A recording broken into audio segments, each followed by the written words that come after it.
ज्यावेळेस संपूर्ण विद्याभ्यास पूर्ण झाला, मोह मायेचं हे जे पटल असतं याच्या अगदी पलीकडे जाऊन पोहोचलेले निवृत्तीनाथ त्यांना सांगितलं की आता जा आणि नाथ संप्रदायाचा प्रचार प्रसार करा.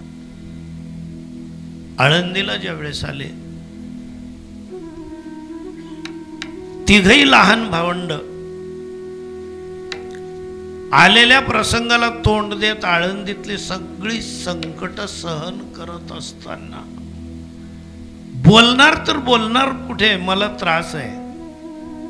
ज्या पोरीला माहेर असतं, वडील असतात, भाऊ असतात, आई असते, ती सासरी धमकी सुद्धा देऊ शकते एखादी वेळेस. माझ्या पप्पांना सांगेल, लावू का फोन माझ्या भावाला, बोलावू का गाडी बरी. पण जिला भाऊ नाही, आई वारली आहे, वडील बालपणी संपले, सांगेल कोणाला.